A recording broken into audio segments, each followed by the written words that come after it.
Dari 12 desa di Kecamatan Talebura, 11 terisi pas. Desa Nangale baru terisi 2 TPS, ternyata surat suara sudah habis. Menyinggung tentang waktu pelaksanaan pemilihan bagi pemilih di 3 TPS tersebut, Ferry mengaku selain masih menunggu surat suara dari provinsi, juga masih menunggu petunjuk dari KPU Pusat melalui KPU Provinsi Nusa Tenggara Timur. Demikian laporan Ruben Sumanraya dari Kabupaten Sika. Pemirsa, animo masyarakat Kota Kupang untuk memilih calon legislatif cukup besar. Sehingga sejumlah tempat pemungutan suara berinisiatif menambah bilik suara sendiri dengan menggunakan kardus.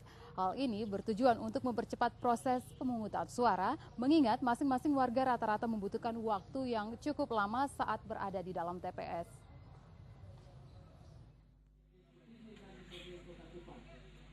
Gubernur Nusa Tenggara Timur Frans Leburaya memberikan hak pilihnya di TPS 26 Kelurahan Kayu Putih.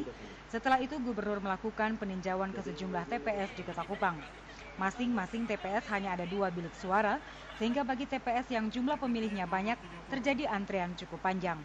Ditambah lagi masing-masing pemilih umumnya menghabiskan waktu cukup lama di dalam bilik suara. Hal ini disebabkan karena rata-rata pemilih mengenal calon wakil rakyatnya melalui foto. Sementara dalam surat suara, hanya DPD RI saja yang mencantumkan foto calegnya. Sehingga pemilih masih harus mencari urutan nama caleg yang akan dipilihnya satu persatu. Dan hal ini memakan waktu cukup banyak. Beberapa TPS akhirnya berinisiatif untuk menambah bilik suara yang terbuat dari kardus untuk mempercepat proses pemilihan agar dapat selesai sebelum pukul 1 siang. Gubernur Frans Leburaya mengatakan, jika sampai pukul 1 siang ternyata masih ada antrean masyarakat yang akan mencoblos, maka seharusnya tetap diakomodir. Kita berharap lebih lancar, karena kalau batas waktu tadi saya bilang, kalau mereka tanya saya, kalau sampai batas waktu masih ada yang antri, saya layani, tidak bisa tidak. Ya. Kalau tidak layani justru jadi masalah. Ya. Kita tidak bisa kaku dengan batasan waktu itu. Dan mengabaikan hak orang tidak boleh. Beberapa TPS di Kota Kupang terlihat menambah bilik suara dari kardus bekas, seperti yang terlihat di TPS 16 Kelurahan Kayu Putih, TPS 35 Kelurahan Kayu Putih, serta salah satu TPS di SD Oebufu Kupang. Tim Liputan TVRI NTT melaporkan. Negara Timur, kita kembali ke Jakarta. Baik, demikian tadi laporan Fenidoh dari TVRI Nusa Tenggara Timur, dan kita mencoba kembali bergabung dengan rekan kami yang ada di TVRI Sulawesi Barat. Iya, itu dia tadi sejumlah informasi yang kami ketengahkan untuk Anda terkait dengan kondisi terkini penghitungan suara di sejumlah TPS. Tadi informasi pertama kami laporkan dari TPS 02 Bojonggede Kabupaten Bogor, di mana Partai Gerindra di sana cukup mutlak memenangkan suara rakyat di sana, karena memang TPS tersebut tempat di mana Ketua Umum Partai Gerindra Prabowo Subianto menyalurkan aspirasi suaranya di sana. Kemudian kami tadi juga sempat terhubung dengan rekan kami di Australia, Ketua PPLN dengan Maria Oni, dan Nusa Tenggara Timur dengan Fenidoh. Dan kita mencoba kembali tergabung dengan rekan kami di Sulawesi Barat. Tampaknya belum bisa terhubung saluran komunikasi kami, dan langsung saja kami kembalikan ke rekan Desi dan juga Agus, silakan.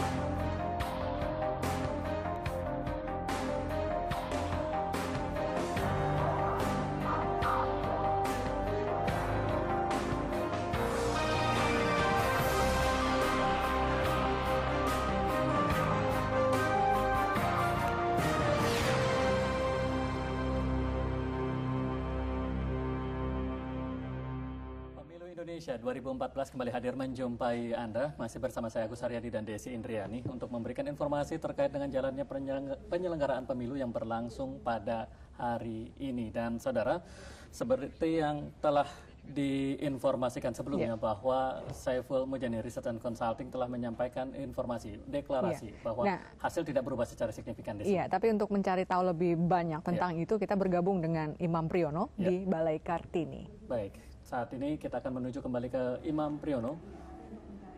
Silakan, Imam.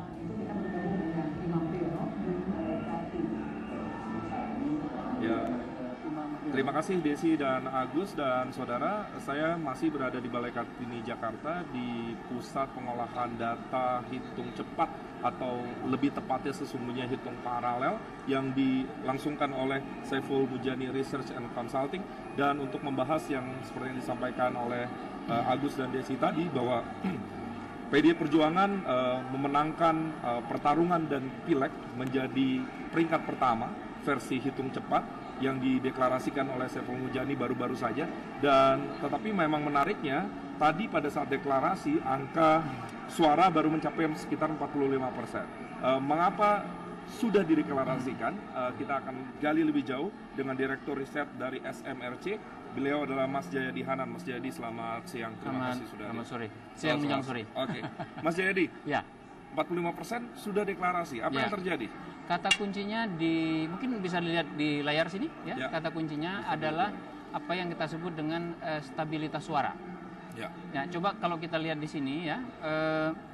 Pertama, suaranya jadi suara itu sudah stabil. Pertama,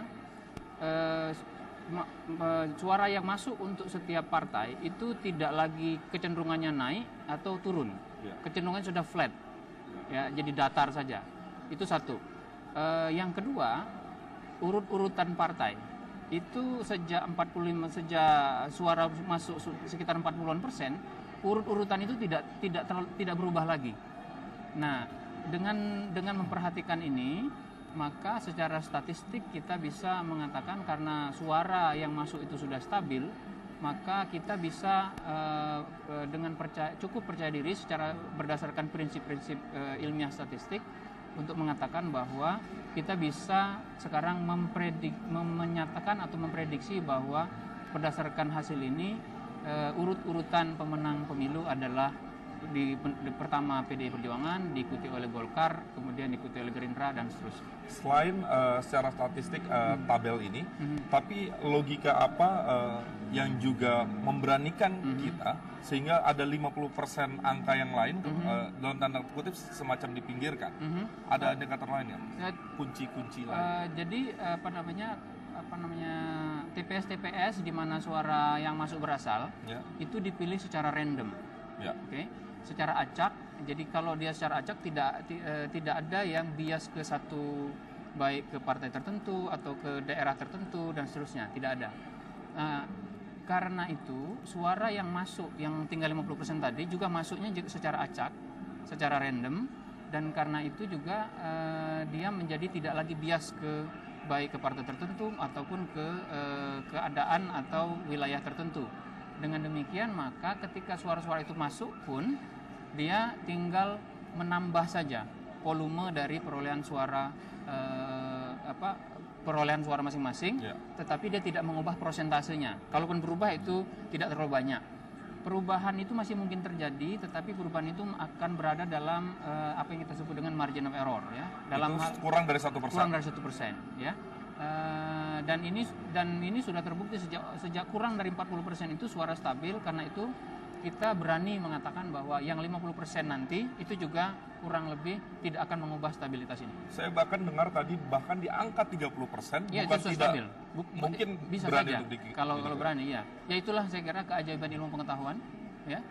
Dengan informasi yang meskipun sedikit tetapi cukup, dengan informasi yang kita ambil dengan menggunakan metodologi yang benar dan sahih, maka kita bisa mengambil kesimpulan-kesimpulan yang kadang-kadang sepertinya di luar perkiraan nalar umum, gitu, nalar biasa. Memperkuat logika kita. SMRC per 29 Maret melakukan survei dan kabarnya tidak ada mungkin satupun dari survei itu terhadap partai politik yang saat ini meraih suara yang melampaui margin of error. Bisa diceritakan? Jadi pada tanggal